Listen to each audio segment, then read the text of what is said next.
Good evening, ladies and gentlemen. My name is Eric Taylor, and welcome to Do Respite Media's production of The Stars That Bind. We are kicking things off today a little bit short-handed. Sorry for the ding that just went in your ears. I didn't get everything muted that I thought I did. Um, we're a little bit short-handed today. We are short Escamat slash Alaska Matt fixing the title on the stream because it doesn't always take. Because why would it? But we're short Alaska Matt this evening. He has some family obligations, and Micah, who plays Sprocket, will be here, but will be a few minutes late. So we're just going to start with the group of us that is here for this evening. So, like I said, I'm Eric Taylor. I'm your storyteller for this evening. Give me 1 second while I update this title.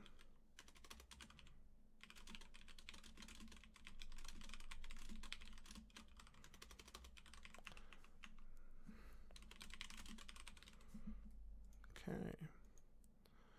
All right, that's updated. So we're just going to go clockwise from where I am. Again, I'm Eric Taylor for the third time or so this evening, and we're going to jump down. Sarah, tell us about you. Tell us about who you're playing. Tell us about what you're doing. All of that. My name is Sarah, and I am playing Ghost, captain of the ship Ambrosia. And my 3-year-old will not go to bed, so she's going to be popping in the background. Sorry. Alrighty, and we'll jump over to Jeff. Tell us about you. Tell us about what you're doing, who you're playing, all that. I'm Jeff. I'll be playing Ren Markesh. He is the ship security. He thinks of himself as ship security. He loves guns. He's a big tough guy. Where he thinks of himself as a big tough guy. But he's loyal to his friends, even though he won't admit it to their faces.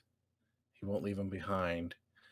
Yeah, I'll have a blast. Alrighty, and for now, last but certainly not least, let's talk to Matt. Hello, all. I'm Matt. I am playing Hawk, and the fact that we're short-handed is not a problem. Hawk usually doesn't need any help. He's the pilot. Alrighty. We are good to go. Double checking that everything's good. Yeah, so welcome everybody. Last time we left off, the way we're going to do this is the way we do this in our home game. And for those who are joining us for the first time, since it's a session 2,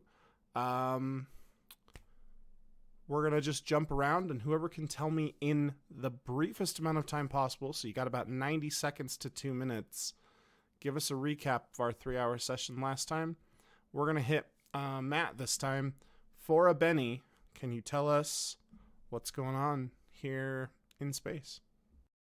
I can give you the broad strokes. So we decided to explore our bad side a little bit, and so we're in league with the evil corporation that sent us to basically hunt down and kill the guy who originally hired us to steal something from them, the evil corporation.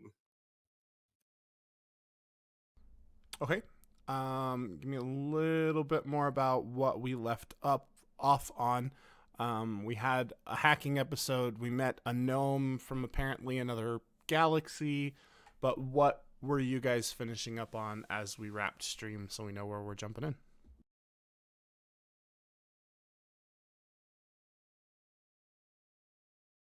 Consulting my notes and they fail me a little bit, which is all only my own fault.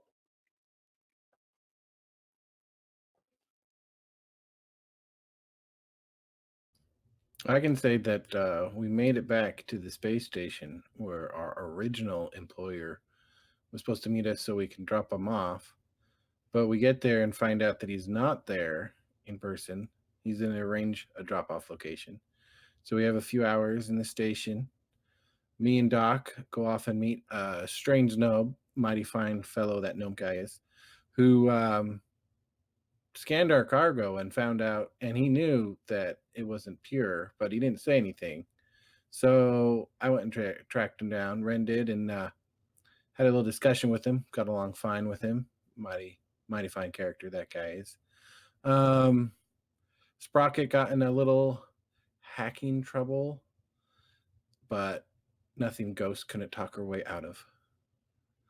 And then we made it back to our ship.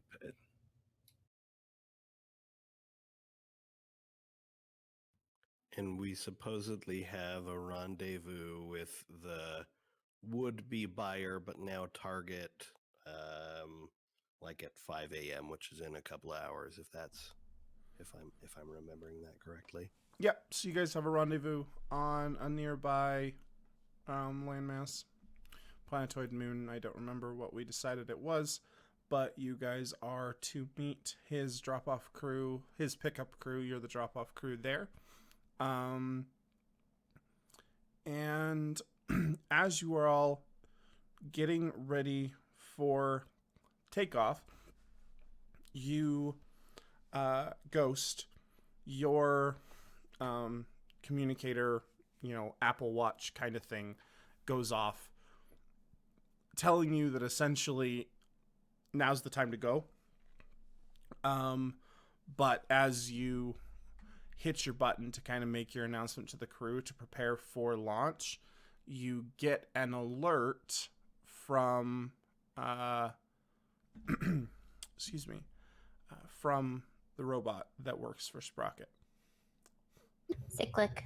Yep, from Cyclic. And Cyclic. Sorry. I'm back together now. I have a little bit more of a stutter than I had previously. Two things. One, I don't know where the doc is. Systems show he's not on board. He was here and then he left, and now I don't know where he is. Also, Sprocket is here somewhere, but I'm not exactly sure where that somewhere is. I'm gonna go check my liquor collection to make sure she hasn't broken into it. I'll be right back. Okay. Cyclic, the somewhere to which you refer, is it somewhere safe, like oxygen and all? I don't want to. I mean, not she's be able to get where we're going. she's on the boat. Ship. Sorry, ship. She's on the ship. And I assume most of it's oxygenated. Seems probably in keeping with the whole human crew thing. I just don't know exactly where she is right now, but she is here somewhere. My guess is you will see her later. And Ren, you get to your cabinet and it's still locked and everything. Whew. I didn't want to be responsible for Minor getting drunk. Again. Yeah. The first time was, that was embarrassing. Okay, and Ghost, you essentially know, like, despite the fact that Bowden's not on board, you either go now or you miss your rendezvous. All right, Hawk. We're going now with or without him. Ren, as security officer, I want you to get on this. Maybe we need to, like, tag them with locating devices or something. For the future. Yeah, I guess. Docking. Initiating launch. 3, 2, 1, and we're launched. Okay. So yeah, you guys take off, no problem. And you guys have about a 90-minute flight ahead of you. And then you know your rendezvous is in 2 hours.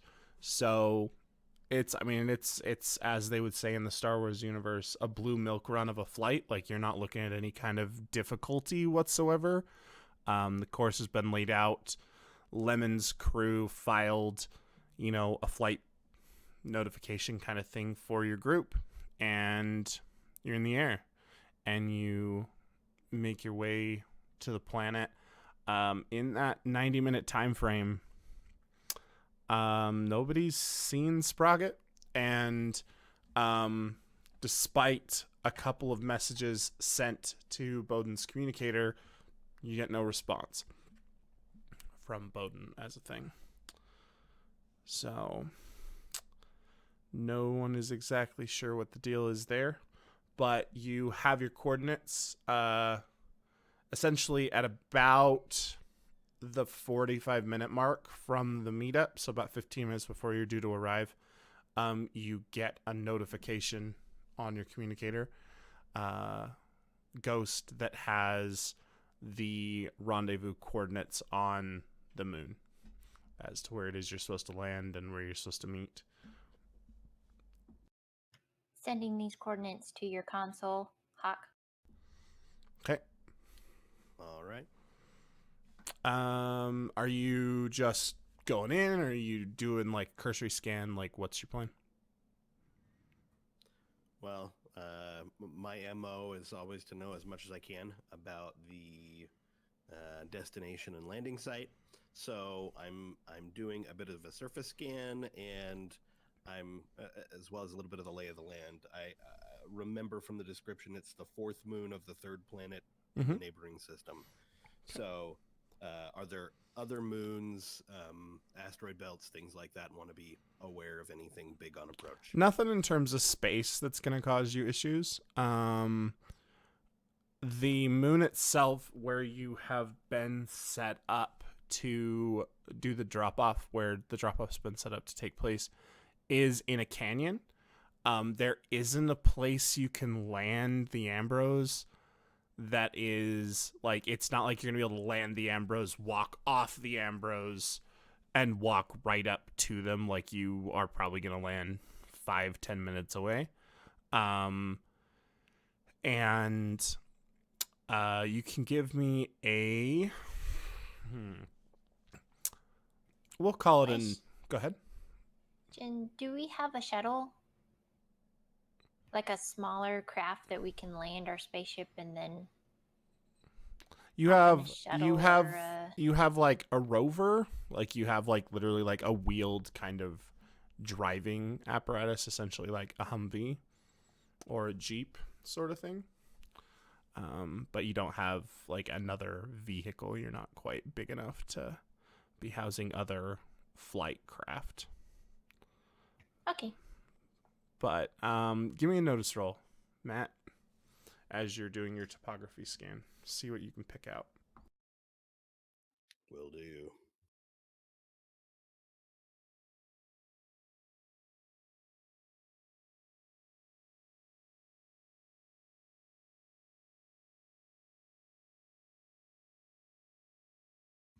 $12 for notice. Okay. Yeah, with a 12 topography scan, you're able to pick out that you are going into a canyon, and that the meetup spot is in the dead center of that canyon. So you're going to, in essence, bring your rover down into it. But the setup of the canyon walls itself definitely lends itself to sniper positions pretty heavily. Ren, I don't like this landing position. Do you see that ravine? We're essentially being guided to land right in the bottom of it. And those look like sniper positions to me, or those that would lend themselves to such. As security officer, do we need to respond back with an alternate location or land somewhere else and hike into the rendezvous? So you can't land, so to clarify, you can't land the ship in that ravine. You have to take your rover into the ravine. So you're already coming in your truck, essentially. But based on the look, But and Ren, possibly sitting ducks when we. yeah, do. Ren, if you come over and look, like, it is essentially a kill box. That's what has been set up here. Right. And can I try to scout my way up on the ridge and find my own sniping location? I mean, once you land the ship, yep, you're still technically in space at the moment. Right. You're still determining the best place to land the Ambrose.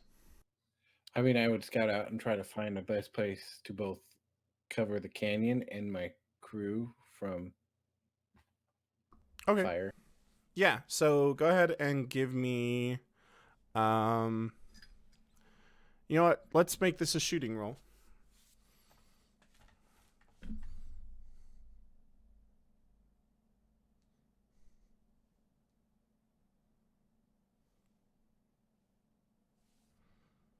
Use a Benny. Okay. And Matt and Jeff, you each got a Benny at the start of session for the recap, by the way. Great. Got a 6. Yeah. You see a place that you could, in essence, try and counter snipe anywhere else on the ridgeline. You would guess that there's a pretty hefty chance that someone's in it already if this is what's being set up. If this is really a kill box, if that's Lemon's goal here, there's likely someone already there. Also waiting for Bowden, and if you guys remember the end of last session, you guys kind of spent some time doing some pretty heavy discussion about what to do rather than just doing things. So you guys are already behind schedule. You're gonna have to request some sort of delay if you're gonna try and go to that position. Otherwise, you're going to be hiking to that position and be, a third of the way there before, at the time the drop takes place, if the drop takes place on time. So if that's something you want to do, it's totally feasible. You know the location, you can get it into your little GPS on your communicator watch, but you are going to have to delay the rendezvous in order to make that happen. What do you say, Cap? Yeah, and before we decide for sure on a course, can we send Cyclic with the payload and the Humvee? Your instructions include personal delivery, like the transfer requires you guys to be there. Or at least Ghost to be there. So that's a negative. We have to have, at least I have to be there. Okay. What are you thinking? I don't feel comfortable having you going yourself, Captain. I need to be with you to cover your 6. Well, I think we need you on the ridge. I'm willing to go with her if we have a good solid plan. I don't think I can make it to the ridge before the drop time. So You know Mr. Lemon better than we do, Ghost. Would a delay be in the cards? How long of a delay are we talking about? Depends on how well Jeff rolls to pick his way through the wilderness. But a minimum of a half an hour. And if he has a really hard time with the hike and stuff like that, hour and a half.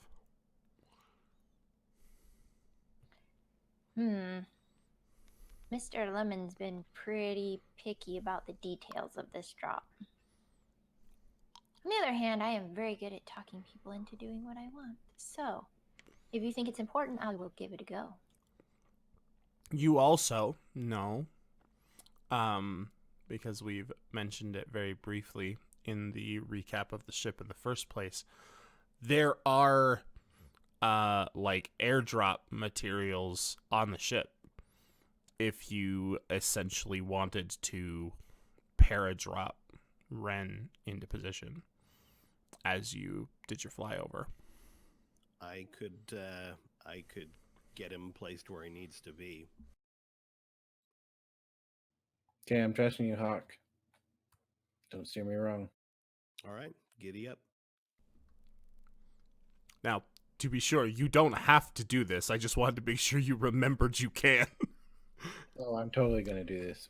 Okay. It would kind of be an impulsive thing It's to do. it seems like a Ren thing, so I'm gonna give you a Benny as a I'm doing this crazy Ren thing because I very much picture the way this plays out on the bridge is just everybody being like, all right, Ghost can talk to Lemon. I can probably, and all of a sudden you just see Ren like strapping on this parachute, and he's like, drop me there. Pull So out my little flask and take a big old swig. yep. Let's do this. All right. So you All right, have you got your hardware. I do. I got Veruca. All right. okay. All right. So this is gonna be a dramatic task for the two of you. So we're gonna do some cards. Since you're not involved in this dramatic task, Miss Sarah, pick a deck of cards. What are we cracking first? I bought new cards for the stream. Are we cracking Stargazer, Sunspot, or are we cracking the one known as Asteroids? Asteroids. Okay.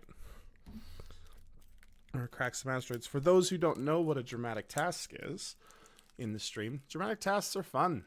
Unless you're Sarah, apparently, then you hate them. But dramatic tasks are how you handle tricky situations that probably require a fair amount of chance in multiple avenues to be successful. So in this case, an airdrop from high up of an armed sniper into a sniper position. So we're going to crack these cards. They're used for initiative and things like that. And we'll get started. I like to have, if I can, new cards that match the theme of the game. So we picked these up this week so we could have them for stream. And I always like to, for Savage Worlds, have two sets of cards. Because when you pull a Joker, you're supposed to shuffle, and it's easier to just swap to a pre-shuffled deck of cards. So that's what we're going to do. Okay, so Hawk and Ren, give me a description, if you would. Just a pretty general description of the way you're going about this. So I am going to use skillful piloting to get low to the surface so that it cuts down on drift between drop location and arrival point. Okay. And so that's what I'm doing. Okay. And Ren, what is your part in all of this? I am going to do an athletics check as I'm jumping to make sure I can catch the wind currents to direct me down. Okay.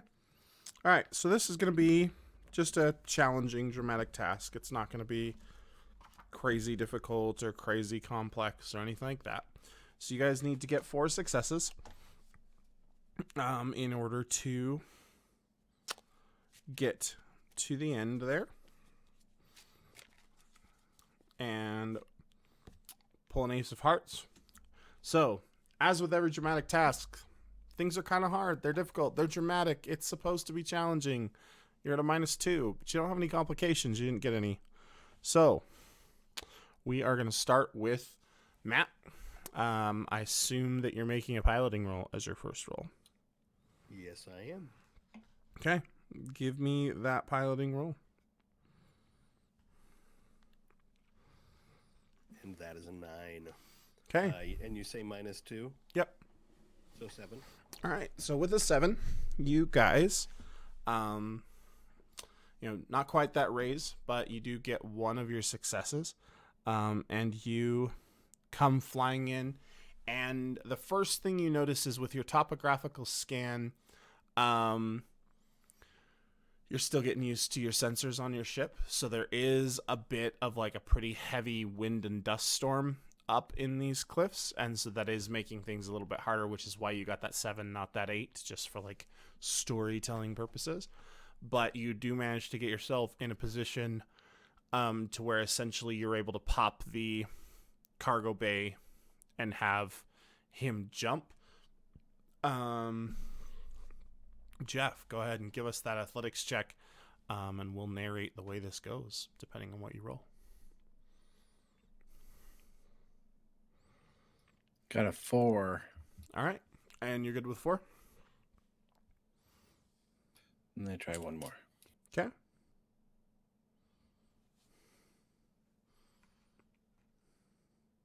Oh, and I did not tell you, you have 3 rounds to accomplish this. Sorry. I'm supposed to tell you at the beginning, and I forgot. Okay, I got a 12. Okay. So that's 3, and that's after your -2? Yep, that was 14. All right, so that's 3 successes, which gets you to the 4 that you need. So Hawk brings that ship in real close. You get in your earpiece, you get the static about there being a pretty bad dust and windstorm. In typical Ren fashion, you reach up and thumb it off as he's giving you, very typical Hawk, this is what I need you to do, and this is how I'm going to do it. And Don't screw this up, kid.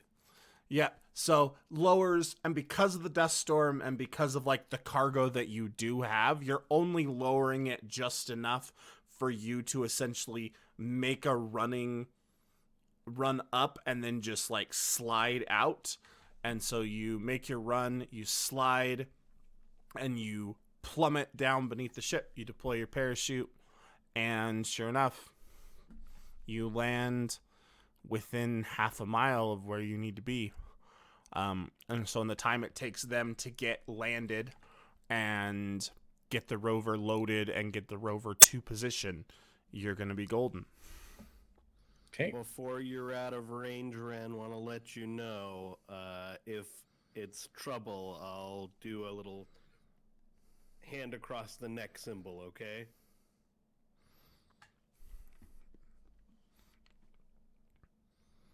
Okay, that's not obvious at all. Can you come up with a more discreet signal? He'll Like, run his hand Pull through your his left hair. ear or something. Yes. I'll tug on my beard. Okay. Okay. So you're in position. Hey, can I do a notice check for any other snipers in the area using my scopes? See if I can spot any. Yep. You want to do that from here, or do you want to get into the counter snipe position where you can I want to see? get in this position and then do that. Okay. So let's jump to them getting loaded up and stuff and anything they want to do. And we will do that. Okay, so you guys, what do you want to do?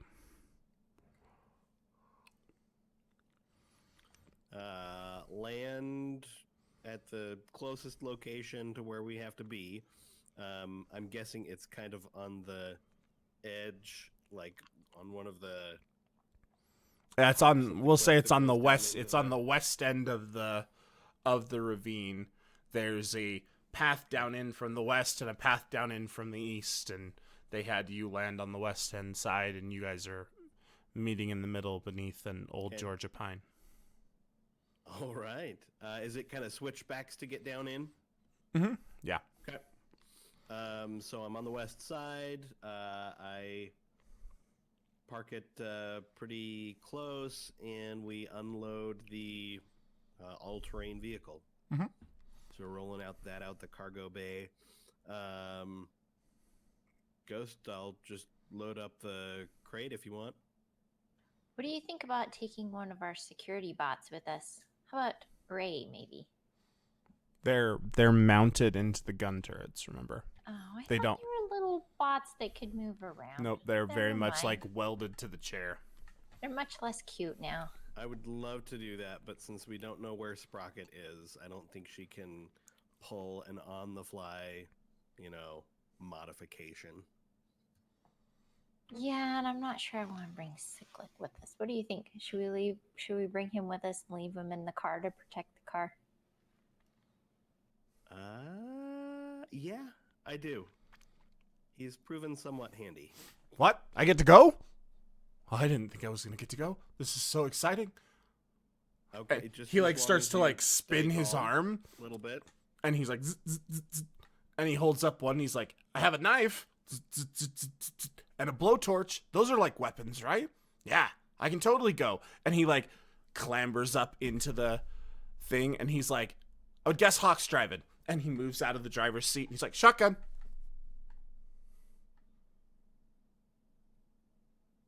Wait, do you have an actual shotgun, Ghost? If you have an actual shotgun, you can have shotgun. But if you don't have a shotgun, I called it. Cyclic, dear. Who's the captain?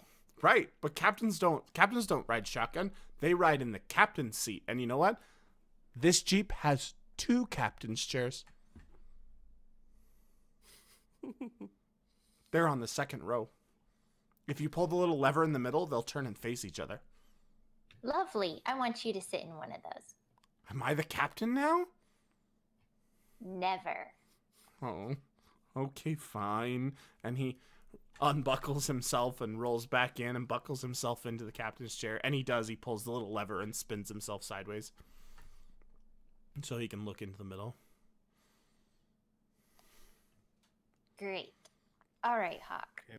Let's be on our way. All right.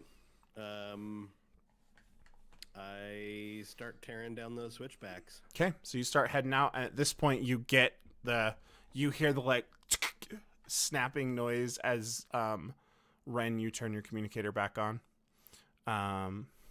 So you hear that like kind of crackle in your ears. The communicator turns on, and you guys are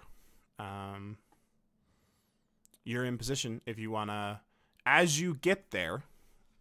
There is a sniper set up in position, in the counter snipe position. Head down between a pretty gorgeous looking weapon. I'm imagining you're being sneaky as you come up here. Go ahead and give me a stealth roll. See if he can find you. I'll set your target number. I guess you set your target number. Give me a stealth roll and set that target against his notice. He's also pretty actively scoping out that canyon, so he'll have a penalty on his attempts to notice you. Okay.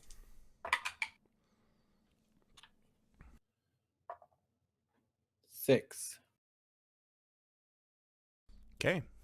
Not only did you beat him, but you beat him with a raise.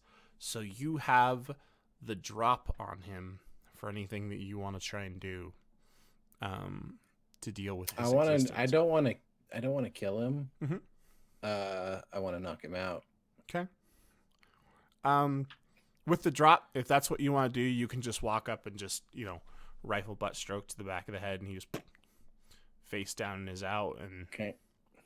I tie his arms behind his back. get him tied up. Go I off to the side. imagine you take his helmet radio. Yep. Okay. As you take that helmet, like he is, he's some kind of, like pig-nosed sort of alien. Like he looks pretty much human, but just giant pig nose, and like 2 very, very large eyes that are pretty solid for shooting, you would imagine, with the extra like ocular kind of nerves in them. But as you are looking at that helmet, you can see that it has a whole bunch of like circuitry and gadgetry and stuff in it designed very much for long distance shooting. Like essentially the spotter that like a modern sniper would use for like wind and stuff, all of that is built into this helmet.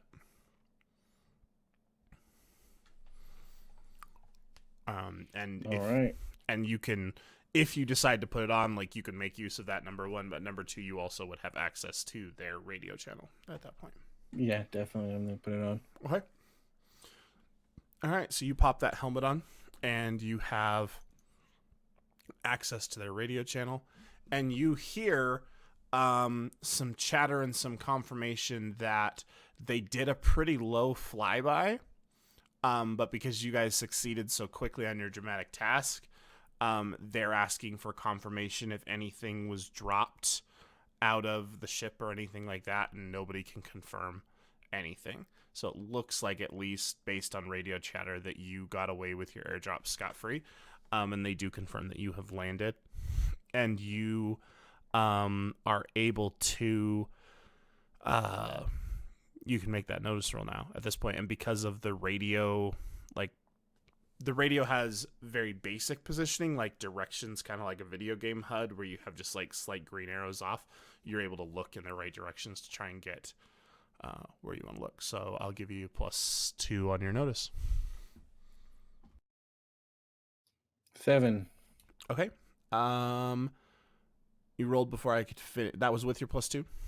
Yes. You are going to notice, based on your headset HUD, that there are 3 snipers out there, and I will give you 1 sniper per success that you can identify. So if you want to stand on 7, you'll know where one of them is.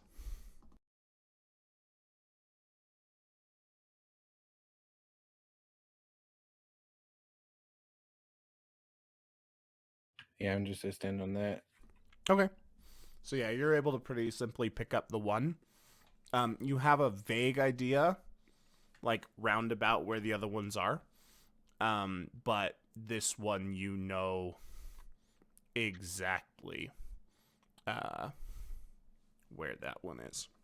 You're able to zero in on them pretty good. The other 2 of you guys come rolling down into the hill. And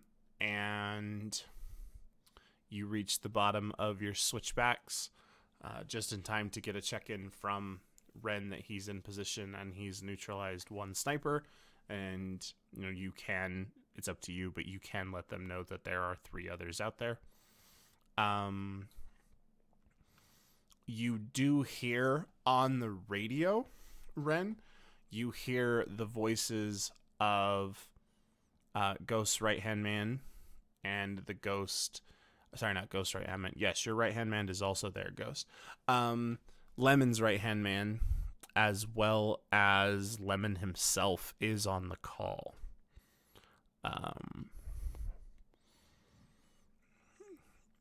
But you also are able to pick up that the henchman, whose name is not in my notes because I'm the best GM ever,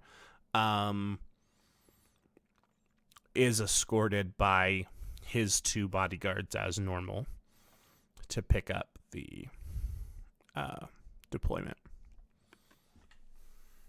But you guys are able to approach, and as instructed, you're to essentially park the Jeep about 100 yards away, 100 meters away. It's space, so everything's in metric. And bring it forward. So what do you want to do? You have reached 100 meters away. You can see that there is a large armored car off in the distance. There's 100 meters more. I say we just follow instructions as calmly as possible, rely on Ren to do his job, and us to handle ourselves if we get in a scrape. So, am I going to be handling the crate myself, or Ghost, or are you and I going to be... I guess it's a question of size. I think we both have to heft it, right? Yep. Or Cyclic can help. I was going to say, maybe we'll bring Cyclic with us and you and him can handle it because I am the captain. Okay. You can be the mouth. I'm guessing there will need to be some kind of either negotiation or smoothing things over, glad handing to make everything go well. So, Cyclic, grab one side of this for me. Yeah, sure. I mean, the flamethrower goes away, and not the flamethrower, the propane torch goes away, and he lifts the other end. Carrying pallbearer style with my left hand, with my gun on my right hip. Cool. Cyclic, put the knife away too.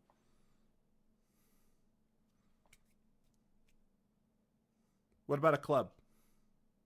Put all the weapons away unless we tell you we need them. A hammer is a tool, but it can also kill people. No? Okay. And he gets his Thank hand you. back out. This I one's like this this one's spot. always a screwdriver. Just so you know. It's not my fault. Sprocket hasn't fixed it. A screwdriver will work. You can kill people with a screwdriver. Don't tell them that. I'm just No more talking about killing people. Zip it. It's Sprocket's fault. Yes, I know. We need to have a long talk, her and I. She doesn't listen very well. I've known her for like a day. Not a listener. Something about teenagerness, I think. At least that's what she says. Seems really self-aware about it, though. And like you see the like, because remember his mouth and his eyes are just lights, and you just see there's like this like slight shift in like the light diodes, so that it looks like his eyes are a weird awkward angle, but it's a little bit weird because there's no eyebrow. But he looks like he's raising an eyebrow at you. Okay, let's go. And he lifts his end, and you guys start carrying it out. Does anybody have in their notes what I named this henchman? Doran? Mr. Doran? Or are we talking? No, that was on Mr. Keld's team. Yeah. I remember he's blue, but he's not the same race as Sprocket, but that's it. Yeah. No, I don't remember what I named him. Best GM ever, team. It's okay. Make up a new name. All right. So, you come walking down, and he looks out at you. Ah, yes, Miss Ghost. I see that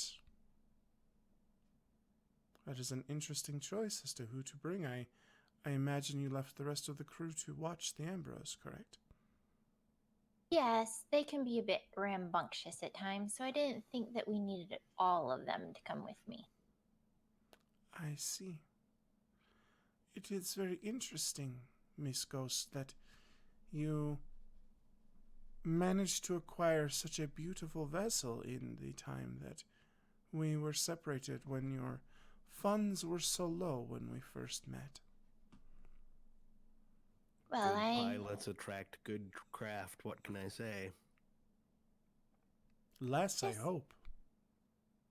They're a team of many talents. I see. I also noticed that Mr. Lemon is here. I was told that he would not be attending. Mr. Lemon is on the call, but you haven't seen him. Never mind then. I was like, are you dropping that? Because that's going to give away a lot of information you don't No, want I them thought to know. you said that we saw him there with his 2 bodyguards. Oh no, that's Mr. Blue Guy. Has his 2 bodyguards. Okay, retconned. Never said that. Okay. Alrighty. Well, it would seem that you have arrived, and he reaches into his vest and he pulls out essentially like a pad. And he says, "We are prepared to make the transfer once we verify that the goods are intact." Sure, scan away. And he steps up with the pad, and he gestures to the case to have you open it, essentially. Open it up, Cyclic. Right, yeah, sure. And he goes over and he presses in a few buttons and opens up, and there's that slight like cryo hiss, and there's just a single tube about the size of this water bottle, and it's just glittering, and you can just see what looks like stars, like in the starfield behind me, just moving slowly through like a semi-gelatinous kind of mass. Ah, yes, it's very beautiful, is it not, Miss Ghost? Indeed. Very well. And he thumbs a couple of things and runs the pad up and down. I see, very well. Well, thank you, Miss Ghost, for your time. And he presses a few buttons, and he turns it around and offers it to you. He says, if you'll push your thumb right there, it will authorize the transfer of the funds into your account. Okay, set your thumb on, and there's then you see the number scroll up. I would give you an option here, Sarah. You can spend a Benny to have Cyclic and Hawk not in a position where they can see the number, because the number that's going to flash across that screen is the full 4 mil.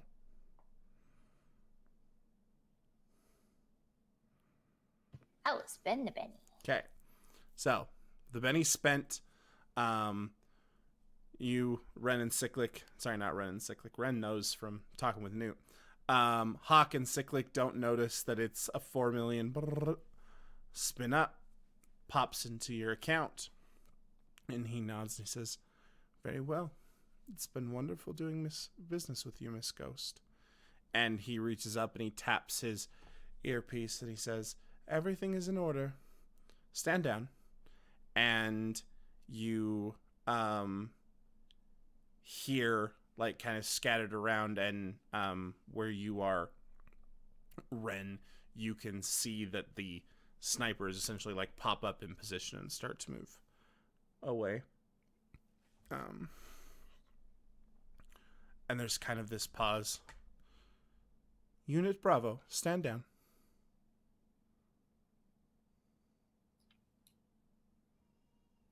I have the helmet on, so I stand up. Okay. Very well. And you begin to, like, you essentially get, like, your little, like, blip on your HUD that tells you where you're supposed to go, essentially. Your little quest I go to icon. the guy that's tied up. Wake up, dude. Wake up. Okay, let's see what he does. He kind of... what? Dude, you fell and hit your head on the rock. Why do you have my helmet on? Well, they were asking what was going on. They said they all's clear, whoever's in charge here. Give it to him.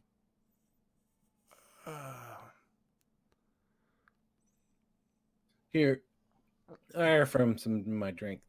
I probably got to give you a nasty headache. This will clear you up right away. So he takes a drink and he looks at you.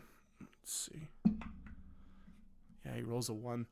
So, right. Okay. Thanks. I need my helmet back, though. Oh, yeah. Here you go. And you've got a beautiful weapon, by the way. I just have to admire. And I hand him his rifle. Thank you. And anytime.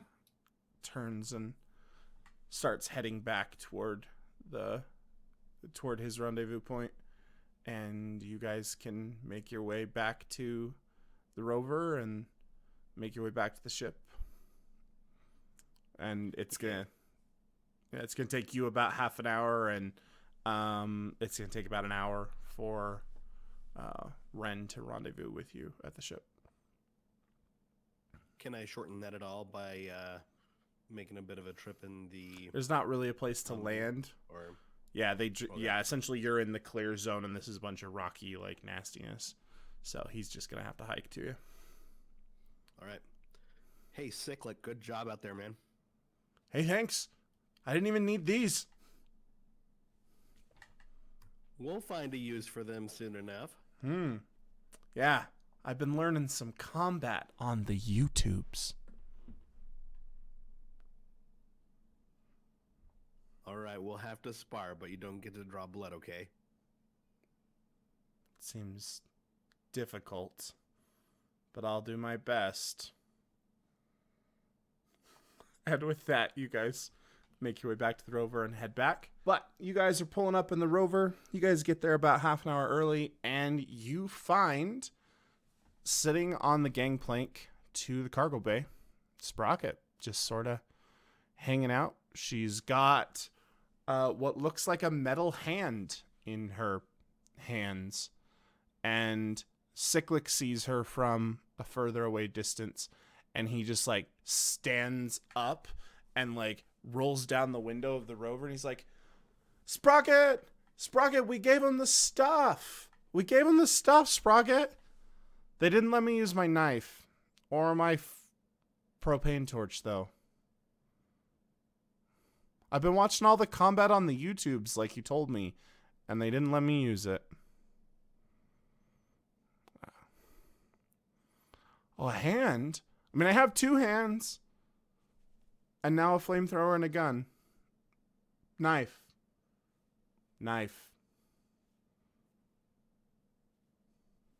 Are you going to replace the screwdriver?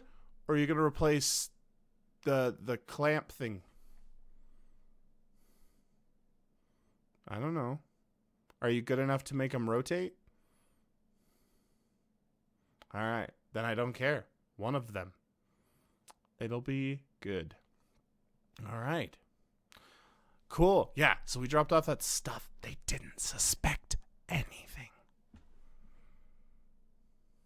Oh, yeah, and guess what? We dropped Mr. Wren out of the ship with a parachute.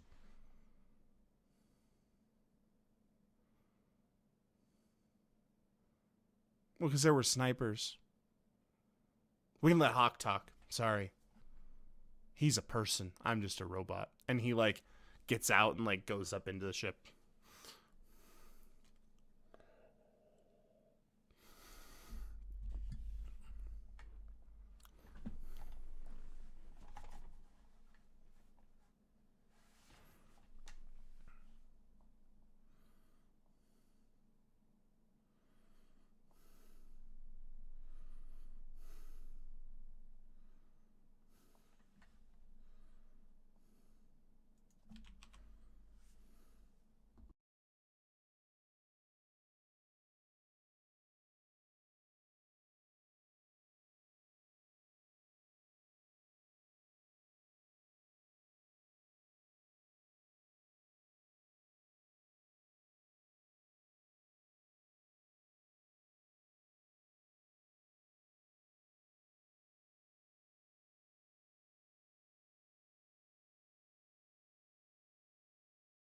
Following them.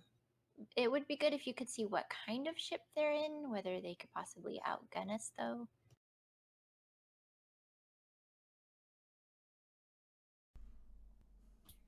Could we see if we could get another job with Mr. Lemon?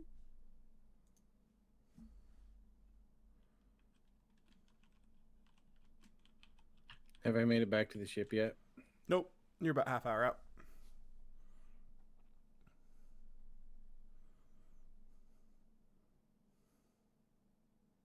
Hawk, if you run your scans from here, can you detect their ship? Let me give it a try. Okay. So you got to get back up onto the bridge. Okay, that's where I'll go. Okay. Will you want a piloting role since it has to do with the ship? This will be a notice roll. Okay.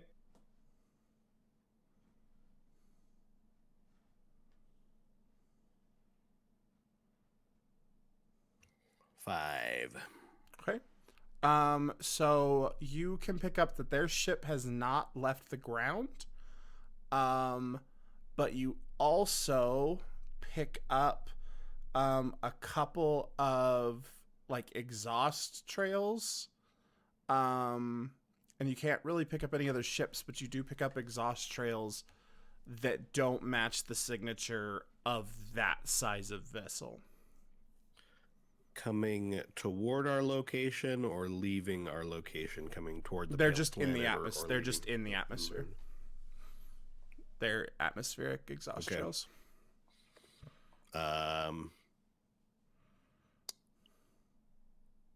In story, like if the pilot that I am, if I noticed that, I would probably investigate more. So I'm willing to make another notice roll, even if it costs me a penny. Yep. Go ahead.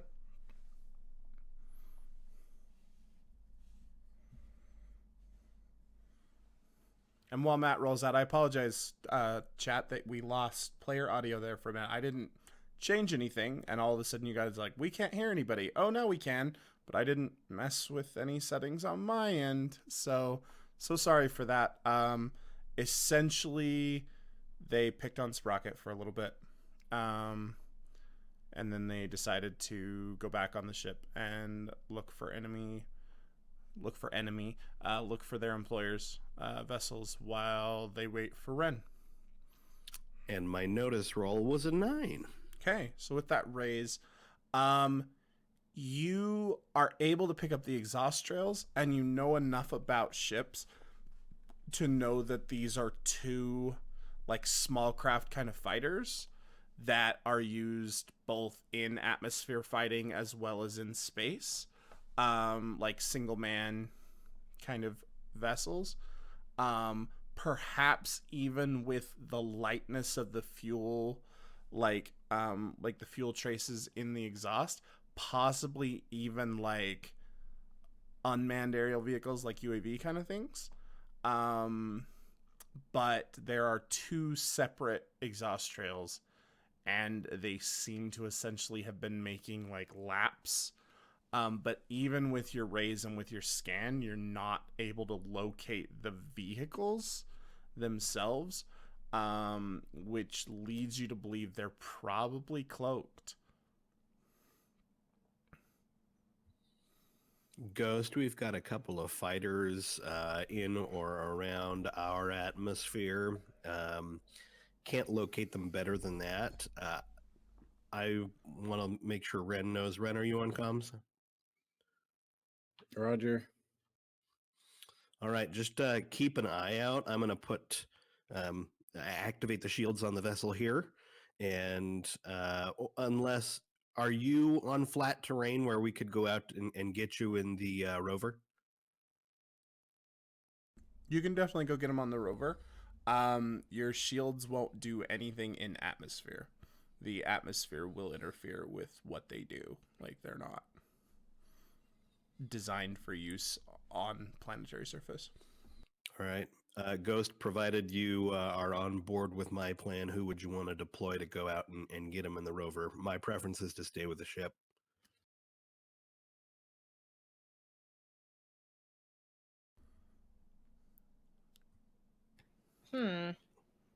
Give me notice, It roll, would Ren. be nice if Mr. Bowden hadn't taken off. Gosh dang, Matt Laska. Having family responsibilities. What do you think this is? I'm using a Benny. Okay. If you're staying with the ship, Hawk, then that really only leaves me to go pick up Ren. I can't go get Ren. You disappeared for 5 hours. You're not exactly very reliable in my book at this point. Are you gonna We do need to have a talk about that. talk to Sprocket about trying to get your security bots to not be bolted to their chairs in the gunner's bay? Yes. Later, though. Okay, so 5.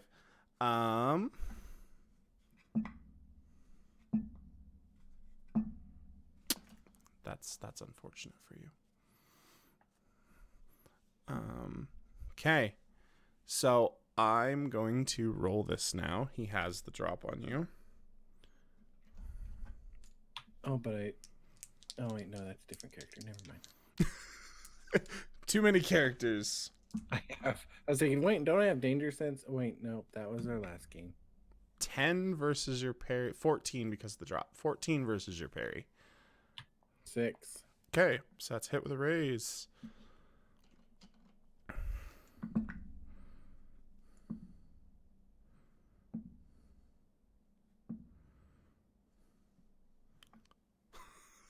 Jeff just sits there and shakes his head as you hear the clanks. That's 25 versus your toughness. Which is 10. Okay. So this is actually designed where if it causes a wound, I need you to make a vigor roll at a -2, please.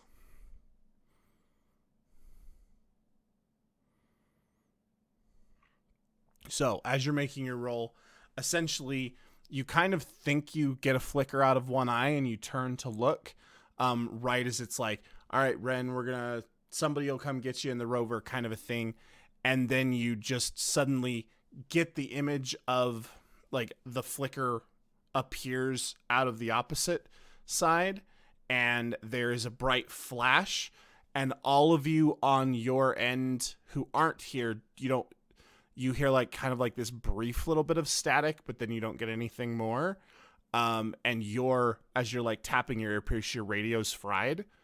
And then he like raises up his arm and just this dart pops out and catches you in the neck. And what did you get on your vigor roll? 9. Okay. And so you can feel the poison start to enter your bloodstream, but you are able to resist the effects. But you do still take the shaken status, but you're not wounded because the poison doesn't wound. It's just designed to put you down, but you are shaken. And we'll draw for this one-on-one combat because you guys split the party again.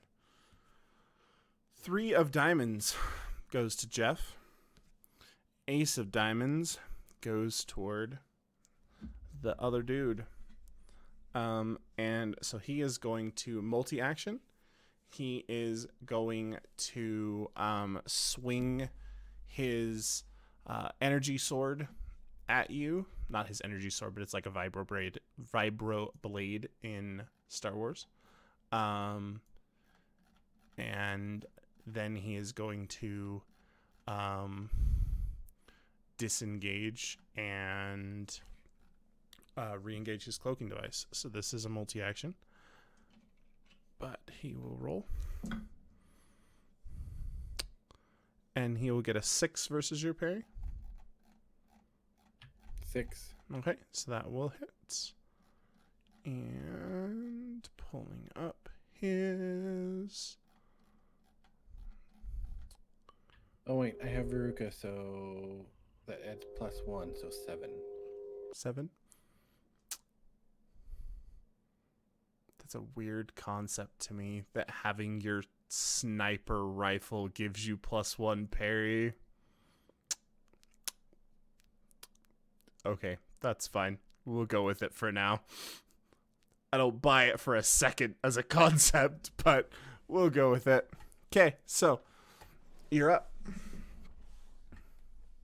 Okay, I'm gonna shoot him. Okay, he has the improved extraction, so he got away from you without an attack of opportunity, and he does engage his cloaking device again, so you are at a -4 penalty on this shot. Oh, and I rolled an 8 to unshake. Okay. And how much for the shot? How much minus? -4.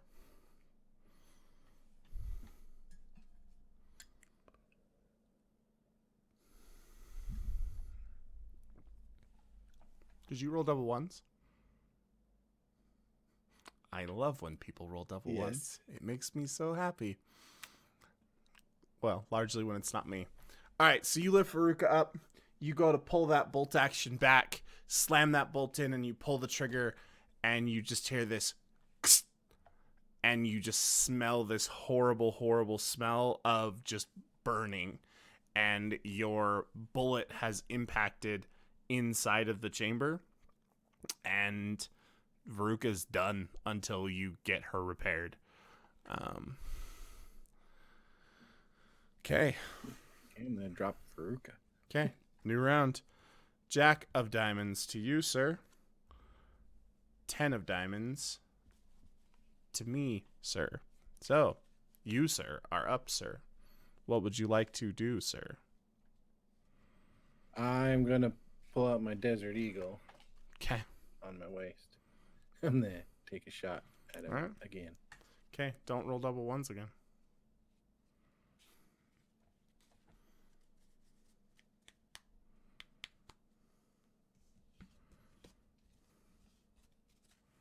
Same -4, because he is still invisible. Nope. Yeah, that -4. I couldn't get over it. Okay. All right. So you take the shot and you fire it where you think the flickering is. But that flickering then disengages and appears once again right next to you. And he will once again attempt to slash you with his vibroblade thing. And he's going to roll a 14 to hit you. You don't have Veruca this time. Yeah, so it's just 6. Hit with a raise. Which means he's doing 4d6 damage. Those are 2 1s. But those are 2 6s. And then a 1 and a 2. So 12, 13, 14, 15, 16, 17. Versus your toughness of 10. How much of that is armor? Because he does have AP2. So you have a toughness of 8 against 17. So you are shaken with 2 wounds. Okay. Are you bennied to soak, or are you bennied to get hurt here? Benny to soak. Go for it. Last Benny. Still have an hour and a half to play. And you've gotten a bunch of bennies tonight. I've gotten a lot of bad rolls. I know. The 6. 6. Okay. So shaken with 1. Okay, so he slices across and you just see this rent. I need you to please I'm trying to decide how I want to do this as a roll. Taking a swig of my liquid courage here. Liquid courage. All right, I haven't figured out how I want to run this mechanic, so we won't. Now I ignore 1 wound penalty. Okay. So next round, you do have to have an action to drink your drink. So, 7 of clubs to you. 4 of hearts. So you're still ahead. So 1 action to drink. Is that all you're doing this turn? Or are you multi? I'm going to drink. I'm going to go to unshake. And I'm going to take another shot at him. Okay. So unshake first. At your 2 wounds. Or 1 wound. So at your wound.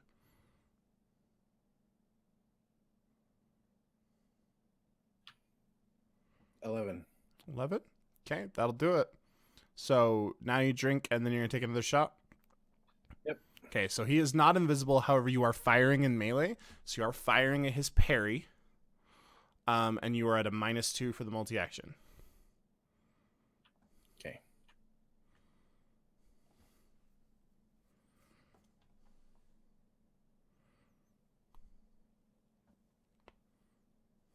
Four. Will not hit. So you fire, miss. He is going to use his extraction to back up, and he is going to try to zap you with a dart again. And he will roll double 1s. So he rolls up to fire, and it fires off, and like the gas like releases because he has moved around enough. He's bent up his tube or whatever, so he's got to make a vigor check, and he will roll a 1 and a 2. So he goes and slumps down. I'm gonna shoot him in the head. Okay. I'm pissed. Okay, so yep, you walk up and just, and he's dead. He's Okay. dead. He's dead, Ren. I make my way back to this. I search him. Okay. I want to search him. He has a vibroblade sword thing, which is pretty nice. It'll fetch a good Taking price that. or be nasty. You also notice, as you're going through his stuff, He's not wearing any insignia of lemon or anything, but how deeply are you going through? Like, are you just like patting him down? Like, are you doing like a strip search? Like, what are you doing? Yeah, I'm going through everything he has. Okay. Right here on his collarbone on the left-hand side is a tattoo of a black rose. Mm-hmm. Yep. And then I mean take he note. has a cred stick, and he has another 2 of those bolts, and then his vibro sword thing. Yep. And I take the bolts and the vibro sword.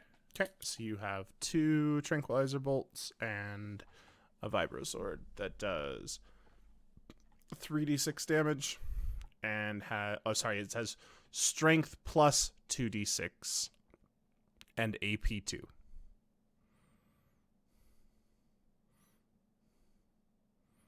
All right, and you head back to the ship.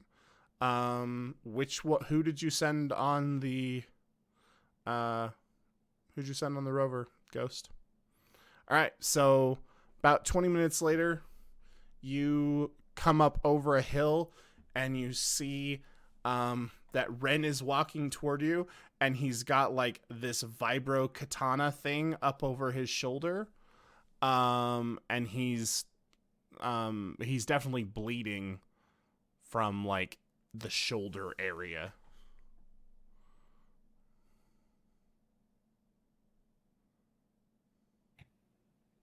So as he hops in the car, Ren, run into some problems? Nothing I couldn't handle, Cap. I see you picked up a new toy. Oh, yes. I have to fix Veruca, though. She let me down. Or did you let her down? It could have been me that let her down, Cap. I haven't been treating her the way a man should treat a woman. It's a gun. So much more, Captain. I'm patting it on my lap.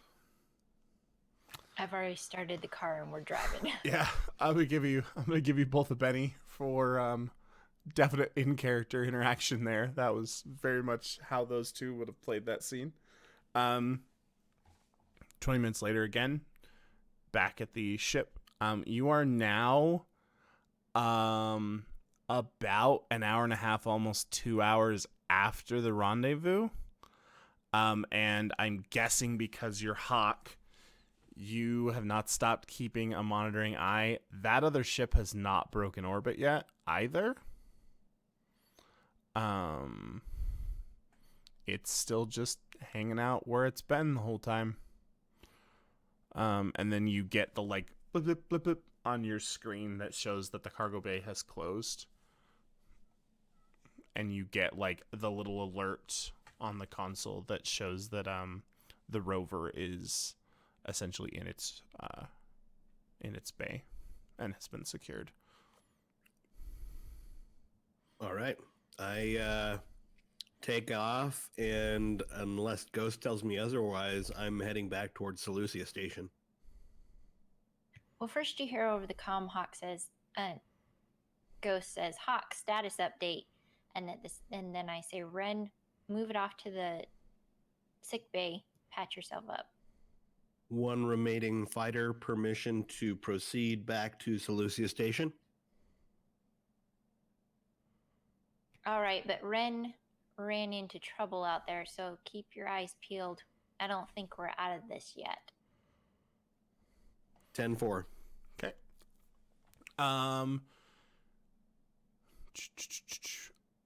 Sprocket. Down in the hangar bay, or down in the engineering bay, sorry. What are you up to? I have just put Cyclix's new hand on. Okay.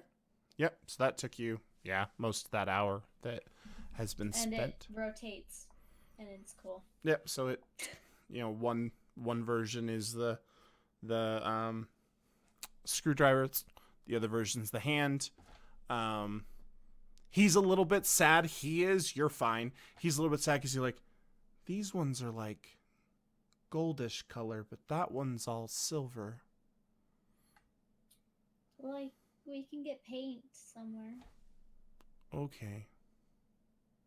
We could go look for it. I don't think there's But any we on the can't- ship. Oh, well, I think I just heard them talking to each other and we're going back to that station or something. Oh, we They could have go play stores video there, right? games. I mean, Not at probably. the place we were at. We're No? banned. We got banned. How did you get us banned? I asked you to look up Mr. Lemon. Oh, yeah, And we got arrested. that was probably a bad idea. It was a bad idea. Oh, We okay. got arrested by the police. You weren't awake. Oh, no, I was not. I remember I had the high score on hoops. And then You had the high score on everything you were playing. and then I just remember nothing. And then I remember this really old laughing guy, and he was like, it was scary. And then I woke up here. About who's the old laughing guy? I don't know. He was just an old guy, and he was laughing and going, like in my auditory sensor bank.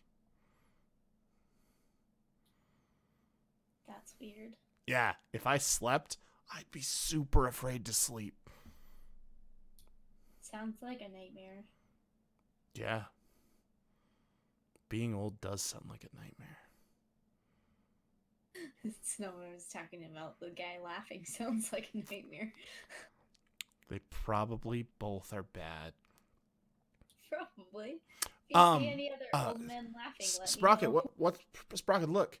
And he's pointing at one of the consoles. And Hawk, you're on the bridge, you can give me a notice roll. Sprocket, you can give me a notice roll. I need you to really quickly make a first aid roll here, Ren, because you are almost out of your golden hour.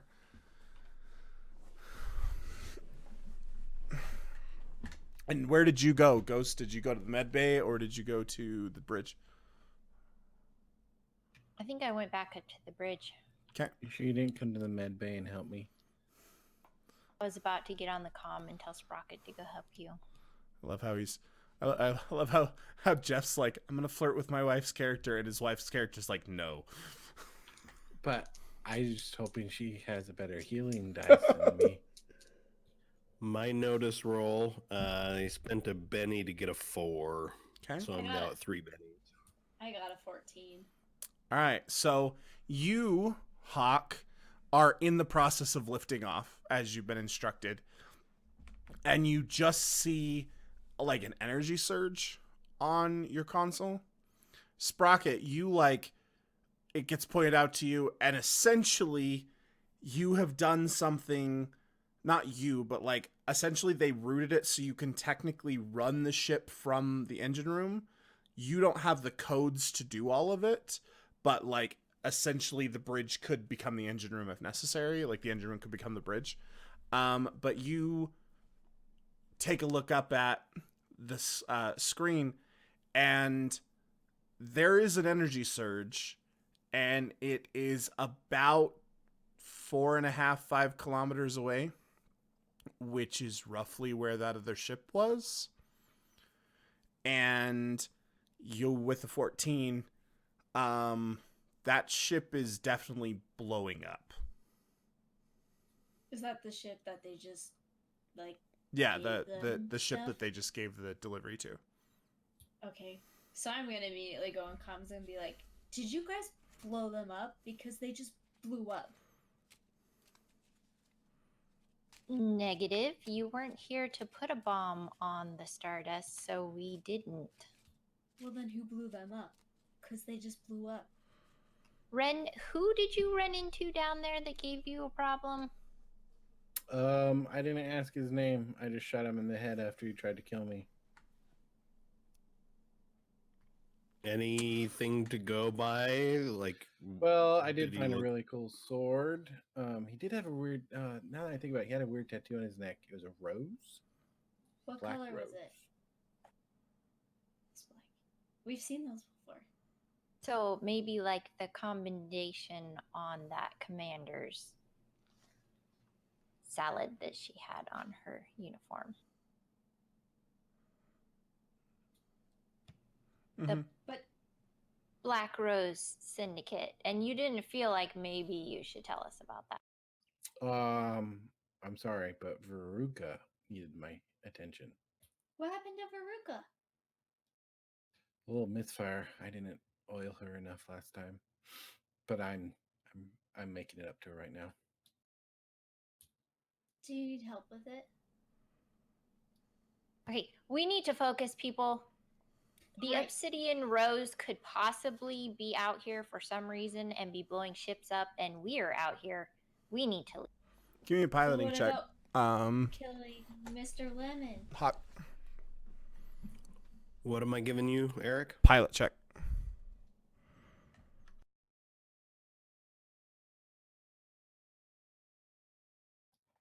I got a 16 on my first aid roll using my last penny. All right, so you're good now.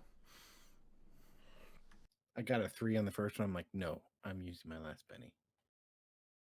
First roll was bad, so I bennied and got an 8. Okay.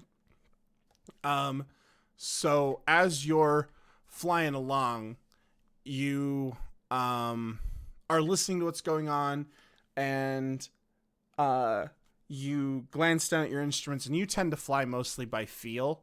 But you glance down at your instruments, and there's just this like kind of dull tone, and you jerk your stick sideways, and all of you who aren't Hawk feel yourself like kind of tossed against the wall, slammed pretty hard. Cyclic, makes a very R2D2 noise, that as he like spins around, and smashes into some stuff in the engine room. And you watch through the cockpit glass as a missile just streaks past the wing of the Ambrose. Sorry, that was some defensive flying. We've got an incoming missile we were just able to dodge, folks. And as you are making that call, 2 blips appear on your radar as those 2 fighter craft uncloak and are on very much an intercept course. We have cloaking on our ship, though, right? No, you do not. Need to do something about that. Yeah, we should have taken the cloak off our old ship and then put it on this ship. I think we broke the cloak off our old ship, so we just need to get Awaiting parts your- and do a new one. Awaiting Ah. your command, Captain, for gunners to fire. I made my way to the gunning turrets. 'Cause Okay. So I from the trust those first aid ports. round, so we're going to jump into combat. From first aid, it is going to take you a turn to get there. Okay. So I'm going to deal to Matt, and I'm going to deal to Sprocket, and I'm going to deal to Ghost, and then I'm going to deal to the 2 fighters. We're going to do some ship-to-ship combat here. We're going to do it in Theater of the Mind, because I really would just rather do that, and I'm in charge. So, we're going to do that. And the way it's going to work is you get to do an action. Sprocket, if you want to do something on your turn in terms of repair, you can. If you want to do something in terms of assisting on your turn, Ghost, you totally can. Or you can make the roll for one of the security bots for, Winston, Egon, Ray, or Peter.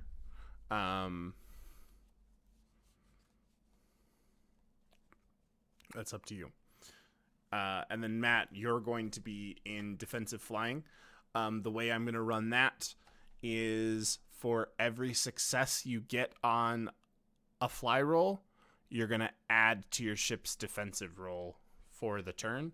I will be 100% honest. I didn't know what was going to happen on the planet, so I didn't read up on vehicular combat. So we're doing vehicular combat Eric style, which is make it up as I go along. So, Matt, 7 of diamonds. Sarah, 6 of diamonds. 8 of clubs to Micah. Fighter 1, 6 of spades. And Fighter 2, 10 of diamonds. So Fighter 2 is going to go first. And I did pull up the Ambrose stats, however, as a thing. Fighter 1 is going to go first and take a shot at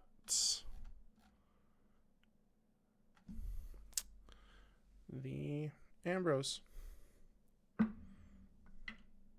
And it will hit the Ambrose with that shot. Rolling an 8, which will put us in the hit you section of life.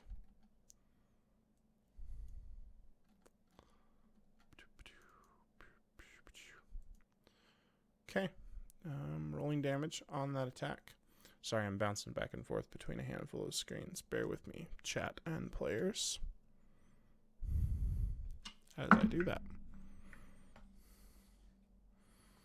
Okay, so that is an 18 versus the toughness on your ship, which I'm pulling up right now.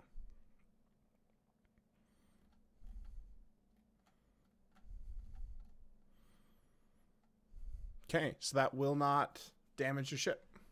Your ship, for reference, has a toughness of 20 with 6 armor.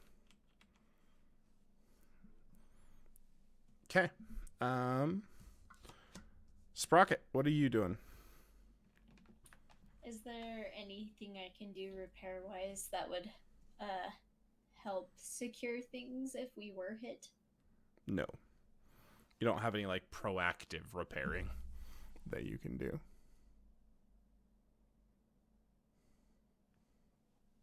Is Cyclix ready to go, or did he, like, get flailed around a little bit? I mean, he's not... He's supposed to be assisting me. Yeah, he's just going to assist you. Gotcha. There's not really a whole lot I can do. Nope. You can make the roll for a security bot to take a shot. I guess. What do I roll? Just a D8. Do I do a wild still? Nope.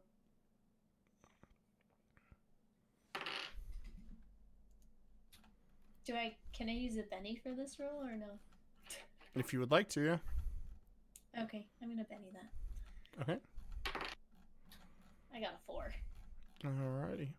That'll hit. And you're rolling 2d12 in damage. 2d12? Mm-hmm. Let me grab my other one really quick.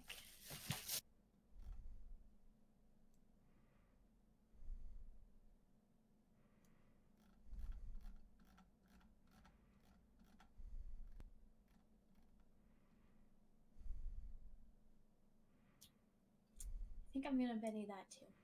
Okay.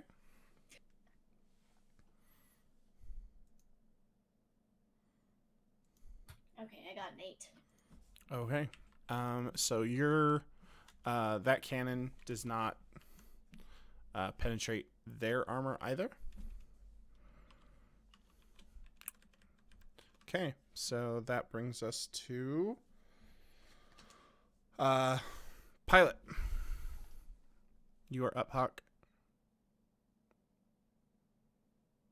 So, what are the fighters' positions in relation to Ambrose right now? Explain to me why you need the answer so I can best formulate it correctly. like they're in attack range. But what are you trying to do story purpose wise, and we'll make it work?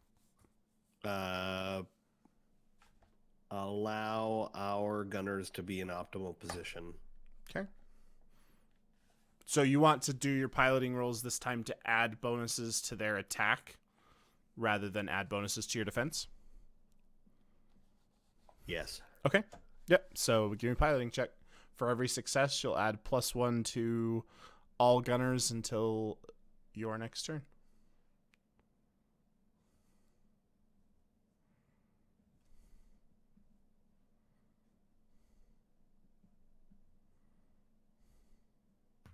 Well, that just sucked. I rolled a 3. Okay.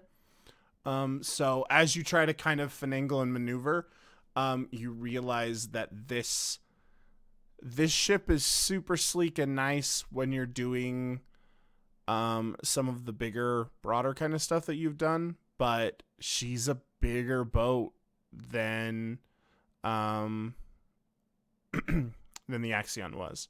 And so she's harder to maneuver, plus you're manipulating guns in a different method than you're used to. And so just for this round, you didn't manage to make any kind of impact, but you didn't hurt anybody either in terms of their abilities. Brings us to the second fighter, who is going to open fire on the Ambrose and hit. And roll.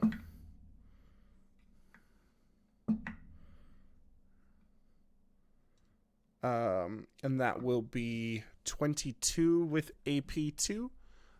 So that is enough to shake and wound the Ambrose. As captain, you can spend bennies to soak for the Ambrose. I was just about to ask about that. I would like to do that. Okay. Alrighty. You will spend a benny to soak for the Ambrose, and because I'm looking and I'm not seeing it, I promise players and chat that the next time we have Starship Combat, I will do a better job of knowing my rules. Possibly. Maybe. But we'll just say that spending the benny soaks your wound for this time, because there's no vigor listed here for your ship, so I don't know what you'd roll as a thing. So that's going to bring you to you, Cap. What would you like to do? I am going to roll for Ray to shoot them. Or at least one of them. Oh, that's right. Starship Combat uses chase rules. We don't like chase rules. Okay. Go for it. D8.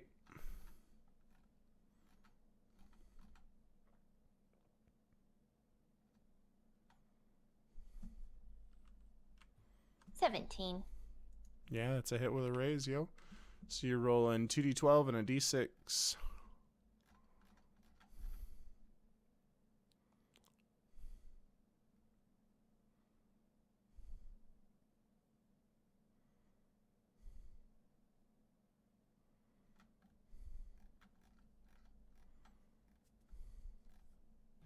$22 because the D6 aced. Okay. So you hear one of those top turrets swivel around, and you watch as that fighter explodes into dust. And as its friend explodes, the first one re-engages its cloak and vanishes. And you guys have managed to break atmosphere and are now in space. Okay. Is there damage? Just minor stuff. Yeah, just stuff that you're dealing with it, but it's minor. Okay. All right. Okay. Again, turn. Okay, where are they? Where? Find where to shoot. You missed it, Ren. Ray took care of it all. Show off.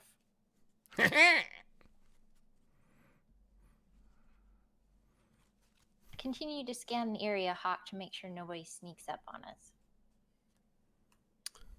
Will do. You probably noticed the cloak go back on that other fighter and seems to have taken off.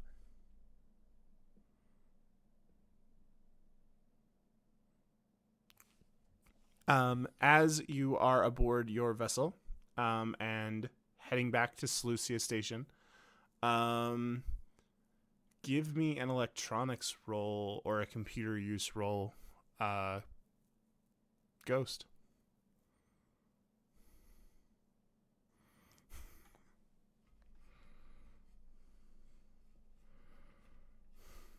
I'm the pretty face that does the talking. I don't have any useful sci-fi skills.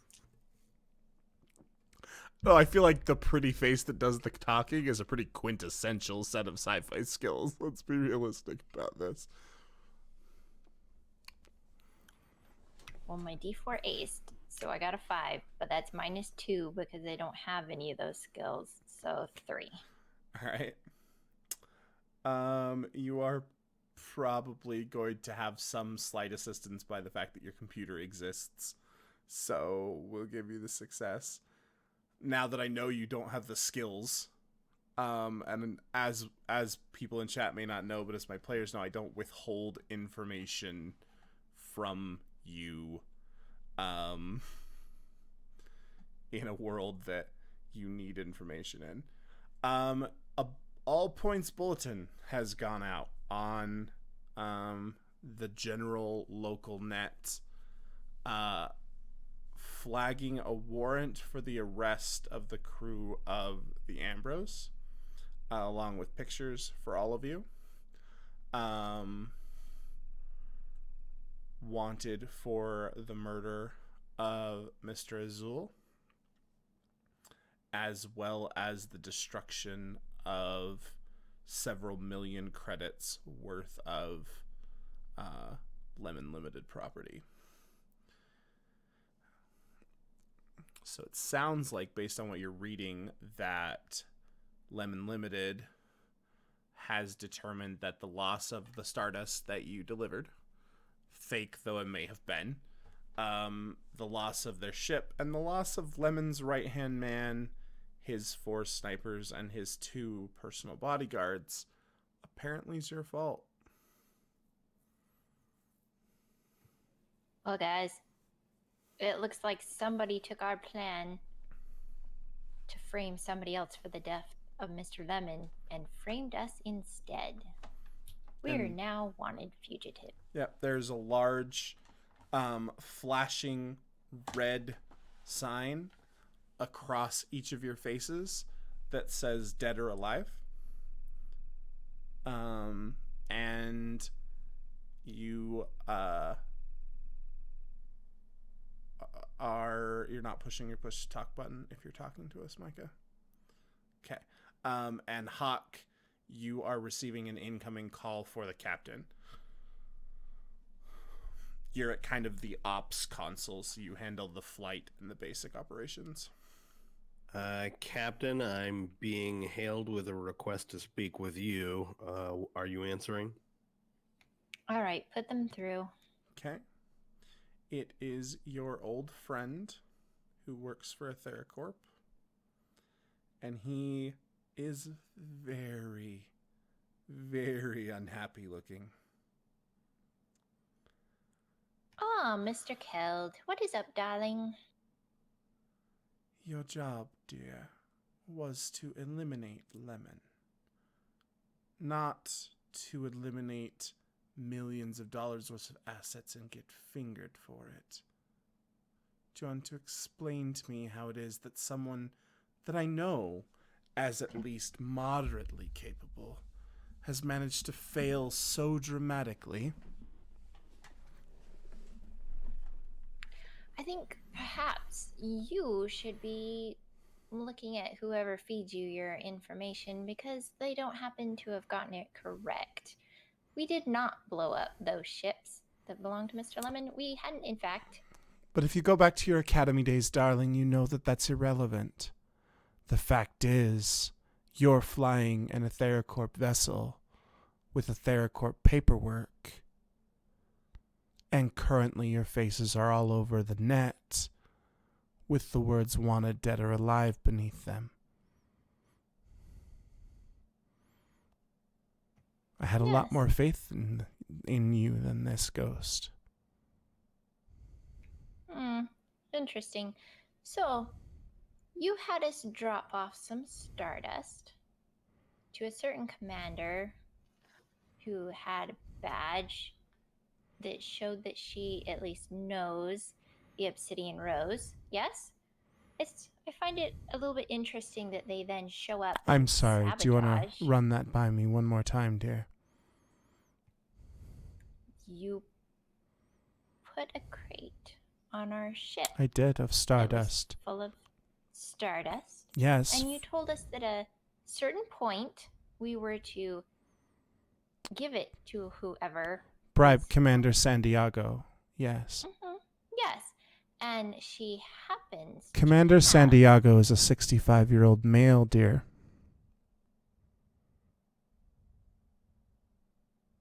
Interesting, because that commander that boarded our ship and did not look at all male. Does this commander like to dress as a woman?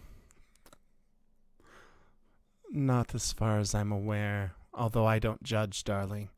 It's a TheraCorp policy, and I firmly believe in it. That's fine, but the commander that picked up the stardust certainly looked like a woman. I see. And then we ran into trouble with other individuals with a black rose tattoo. So I think you need to ask yourself, darling, and your crew, which one of you it is that has offended a criminal syndicate in recent memory. For now, though, until you clear this up, I can't really help you. I didn't really expect you would. I just want you to understand that should any of this attempt to leak back on a TheraCorp, as far as a TheraCorp's concerned, you'll have stolen that vessel. But you knew that's how this would be. Of course. I wish you the best of luck, dear. I'd rather work with you than work against you. Get this taken care of.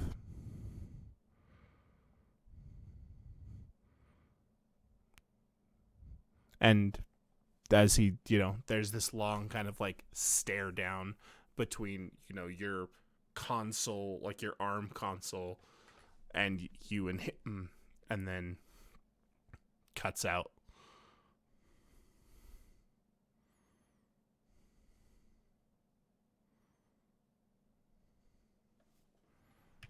Well, crew,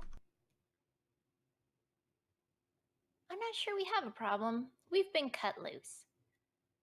We're on our own. I say we adjust our transponder so we're no longer the Ambrose. Sprocket, do you think you can reprogram the transponder to be a new ship identification? Yes, I can try to do that at least.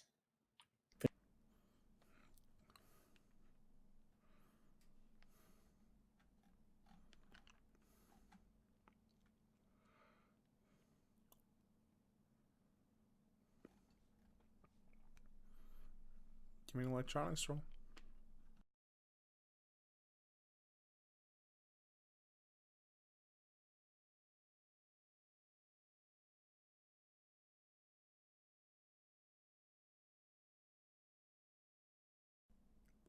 Okay. Do you want a Benny? With a success, you'll change the name. With a raise, you'll change the name to a ship that probably actually exists.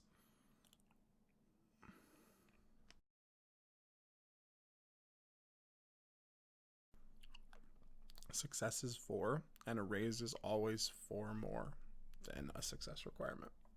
but general success requirement in Savage Worlds is 4.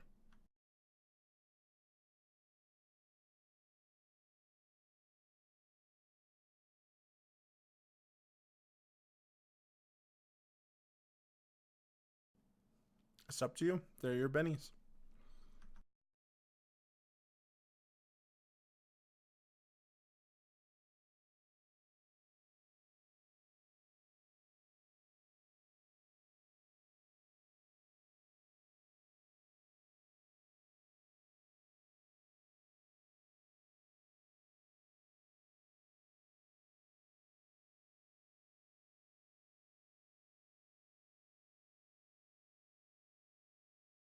That's a 9. Okay. So you do manage to rebrand your ship. You are rebranded as the SS Aquila.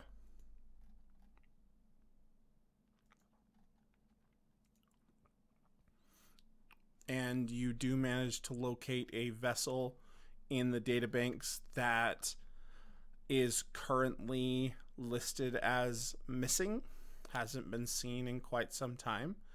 That matches, that is a Rortus class space freighter, just like you are.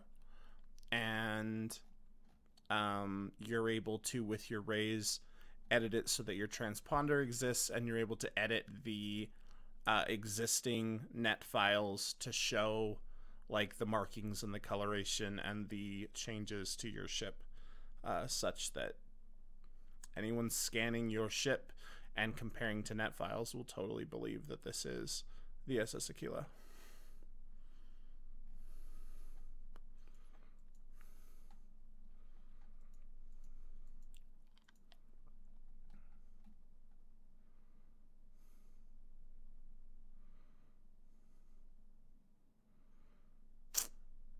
It is.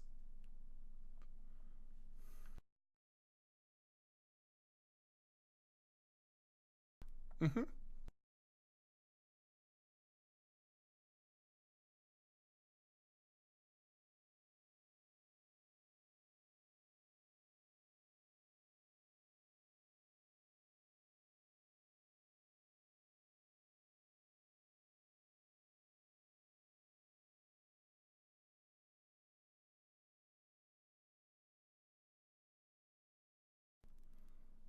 Okay, what are you guys doing?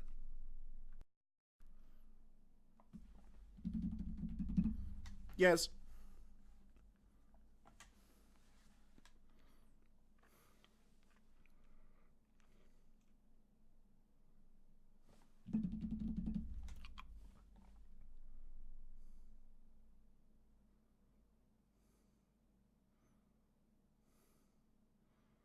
I am a horticulturalist, says, the computer reads out loud.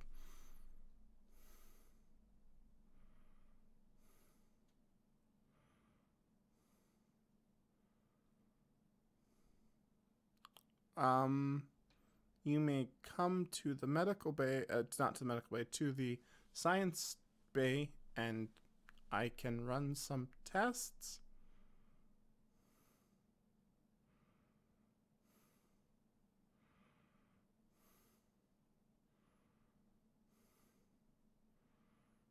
Okay.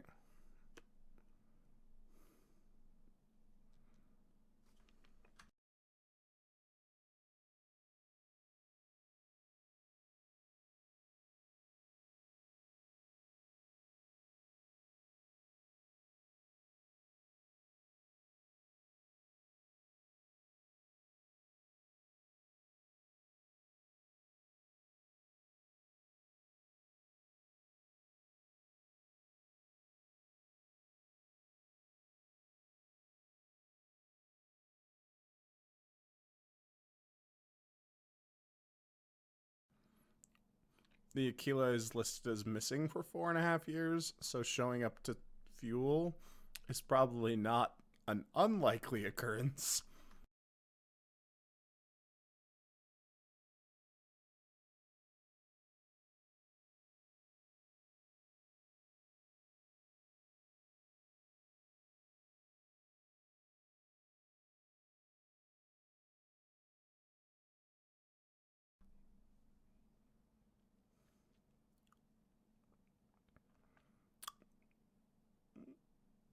Yes. Sure. So here's a question. Ghost. I'll say you probably had the wherewithal because of academy training to check. Your accounts that had all of those credits transferred into them have been frozen.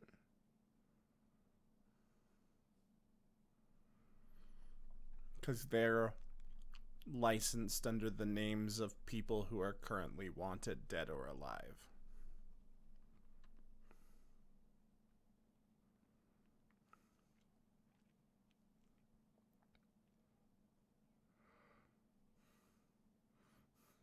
I feel like we should stop referring to it as gas. I'm going to mandate as GM that we not refer to spaceships as running on gasoline.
They can still tell. Okay, just making sure that you know that they can.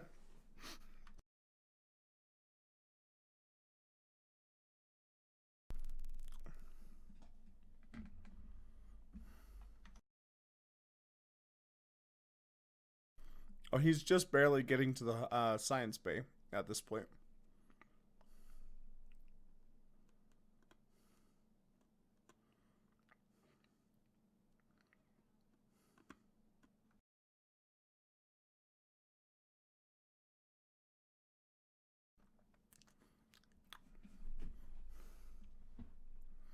All right, so you enter the horticultural bay, and I need you to make a vigor check for me.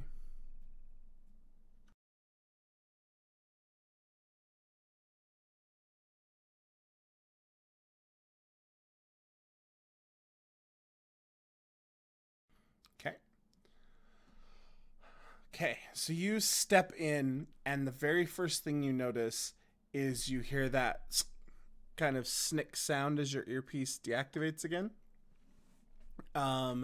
And the door closes behind you, and you hear that rasp as the door locks. And the air in here is like cloyingly thick and like really, really acrid. And you're having a really, really, really hard time breathing as you're entering the room.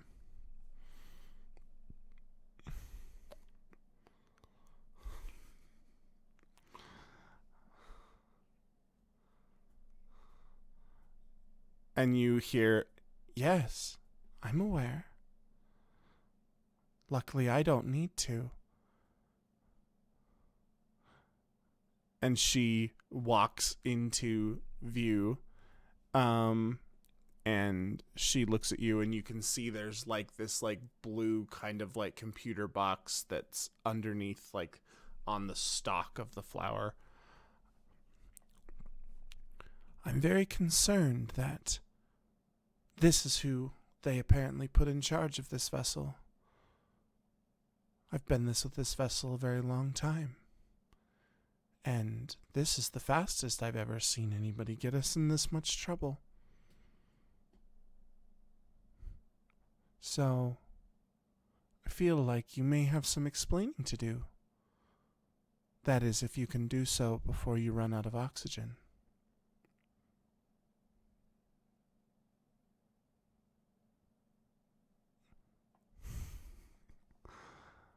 Okay. And she just sort of looks at you.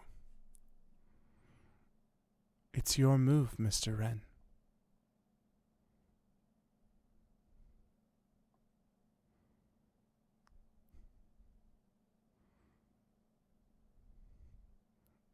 Okay. I'll give you a penny for playing your character. Give me a shooting roll. Why is Sarah glaring at me for giving you a penny for playing impulsively? I don't understand. Here's Sarah. Give more bennies. Okay. Okay, so you get a 7. Go ahead and roll damage, and then give me an agility roll at -3.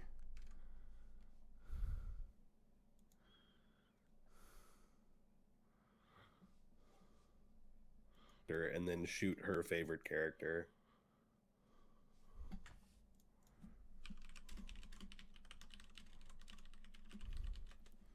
All right, we're gonna pause for just a second and let's restart the stream. We keep losing audio and I don't know why. So give me just a second. Sorry, chat.